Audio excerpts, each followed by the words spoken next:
नमस्कार। प्रस्तुत है पृथ्वीराज चौहान प्रसिद्ध काव्य पृथ्वीराज रासो के आधार पर। अध्याय 1 बाल जीवन।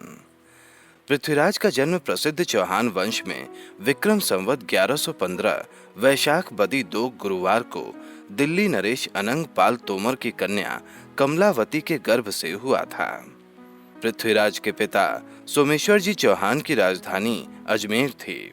उस समय अजमेर अपने वैभव, कीर्ति तथा सुशासन के कारण पवित्र हो रहा था।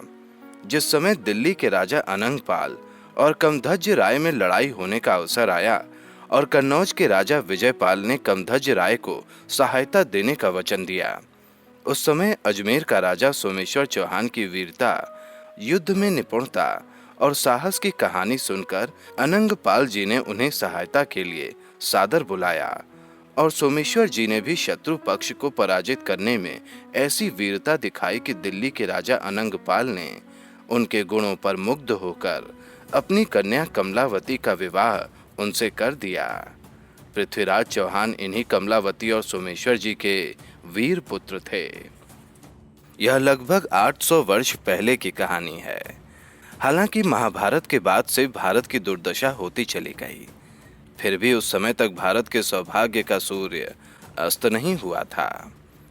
फूट, स्त्रियों के लिए कलह, बात बात पर झूठा अभिमान दिखाना आदि दुर्गुण देश की रक्षक क्षत्रिय जाति में भर गए थे और उसी का यह परिणाम था कि विदेशी जातियां हमेशा आक्रमण करके इस देश को लूटने के लिए ताक लगाए रहती थीं और कमध्वज राय तथा अनंगपाल का युद्ध भी इसी जिद का ही एक नमूना था। चौहान वंश कब स्थापित हुआ इसका कोई ठीक प्रमाण नहीं मिलता, परंतु चंदवरदाई मत के अनुसार चौहान या चौहान जी दानवों के नाश के लिए किए हुए एक यज्ञ कुंड से उत्पन्न हुए थे। इनकी 173वीं पीढ़ी में बीसन देव जी या विशाल देव जी हुए। बीसल देव जी के शासन में भी अजमेर में उपद्रवों के अलावा और कोई घटना नहीं हुई, क्योंकि बीसल देव बहुत विषयी थे और जिस राजा में यह दुर्गुण हो उसकी प्रजा सुखी कैसे रह सकती है। बीसल देव जी के पुत्र सारंग देव और सारंग देव के बाद आना राजा हुए। अजमेर का प्रसिद्ध आना सागर इन्होंने ही बनवाया था। हालांकि इनके समय की कोई भी घटना पृथ्वीराज से संबंध नहीं रखती। आना के जयसिंह हुए और इन्हीं जयसिंह के पुत्र पृथ्वीराज चौहान के दादा थे। पृथ्वीराज के बचपन की कोई विशेष बात पता नहीं है। यह भी पता नहीं कि उनकी शिक्षा दीक्षा किस प्रकार की हुई थी। उस समय के दूसरे राजकुमारों के चरित्र तथा उनके विचार और कामों का मनन करने से इतना जरूर पता चल जाता है कि उस समय शिक्षा की प्रथा बहुत कम हो गई थी।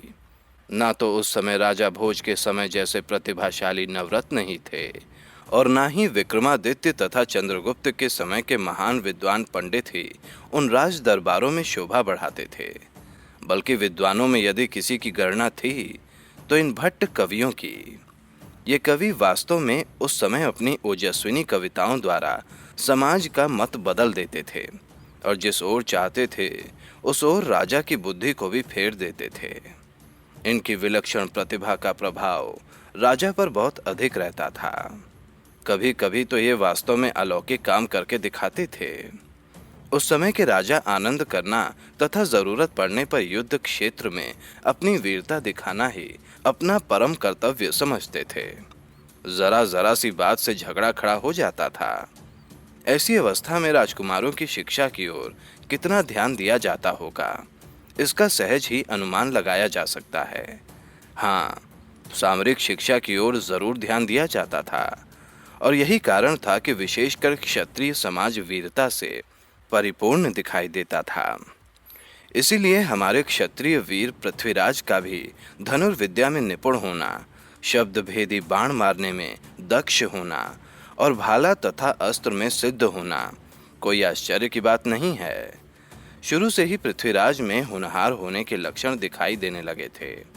13 वर्ष की उम्र में ही वे एक प्रकार से युद्ध विद्या में पारंगत हो गए थे। इनके गुरु का नाम श्रीराम था। श्रीराम से इन्होंने बहुत सारी शिक्षा प्राप्त की थी।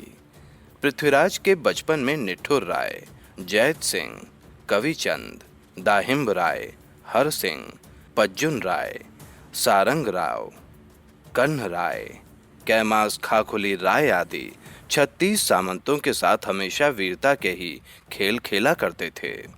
किसी दिन किसी टीले को कोई गढ़ मानकर इनके दल के कुछ मनुष्य उसकी रक्षा करते थे और कुछ उसे जीतने की कोशिश करते थे। यही उनका खेल था। इसके बाद शिकार और फिर युद्ध में अपना कर्तव्य दिखाना, इसी ढंग की पृथ्वीराज की शिक्षा हुई थी। पृथ्वीराज के पिता सोमेश्वर जी जैसे वीर थे, वैसे ही राजनीति विशारद भी थे। हालांकि उनकी राजधानी अजमेर थी, परंतु धीरे धीरे उन्होंने अपने राज्य का विस्तार इतना फैला दिया था कि उसकी सीमा गुजरात में जाकर मिल गई थी। बहुत सारे छोटे छोटे सामंतों ने उनकी अधीनता स्वीकार कर ली थी, परंतु गुजरात के राजा भोला राव भीमदेव सोलंकी को उनके राज्य का यह विस्तार अच्छा नहीं लगता था। एक तो पहले से ही इन दोनों राजाओं में आपस की अनबन चली आ रही थी। अब इस राज्य विस्तार ने ईर्ष्या की आग में और भी घी का काम किया था। इसके बाद पृथ्वीराज की वीरता का समाचार जब भीमदेव के कानों में पहुंचा, तब वह और भी जल भुन गया। पृथ्वीराज शिकार खेलते खेलते कभी कभी गुजरात की सीमा तक जा पहुंचते थे।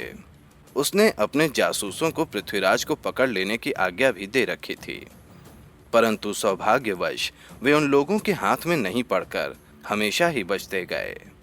इस समय पृथ्वीराज की उम्र 13 वर्ष की हो चुकी थी, इसीलिए उनके पिता ने राजकाज की शिक्षा देने के लिए उन्हें युवराज का पद दिया। अपने युवराज काल में ही पृथ्वीराज ने अपनी विलक्षण प्रतिभा का बहुत परिचय दे दिया था। उस समय भी भारत की सुख समृद्धि पर विदेशियों की नजर लगी थी। विदेशी तथा सीमा के प्रांतों के राजा अपने आदमियों को व्यापारी, साधु, फकीर आदि के रूपों में भेजकर भारतीय राजाओं के राज्य की हालत जानने की लगातार कोशिश किया करते थे। इसी तरह अजमेर में रोशन अली नाम का एक फकीर जनता को धोखा देकर धन जमा करने के साथ ही राज्य के गुप्त भेद भी इकट्ठा कर रहा था। पहले तो पृथ्वीराज ने अपने सामंत चामुंड राय को भेजकर उसे समझा बुझाकर वापस भेजना चाहा, परंतु जब वह नहीं माना तब पृथ्वीराज ने उसकी उंगलियां कटवाकर उसे देश से निकाल दिया। रोशन अली ने अरब के सरदार मीर के पास जाकर पृथ्वीराज की बहुत बुराई की, परंतु उत्तेजित होने पर भी सेना के अभाव के कारण मीर लड़ाई ना छेड़कर व्यापारी के वेश में घोड़े बेचने के बहाने अन्य सरदारों के साथ अजमेर आया। पृथ्वीराज ने एक बढ़िया घोड़ा भी खरीद लिया।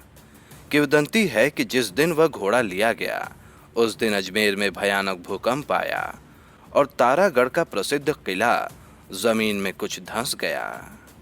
मीर ने इस हलचल में अपना कुछ काम निकालना चाहा। उसने नगर में लूटपाट मचा दी, परंतु पृथ्वीराज तथा राजपूत वीरों ने उसे इस तरह रौंदा कि वह बहुत कम मनुष्यों को साथ लेकर किसी तरह जान बचाकर भागा। इस तरह पृथ्वीराज का बचपन समाप्त हुआ।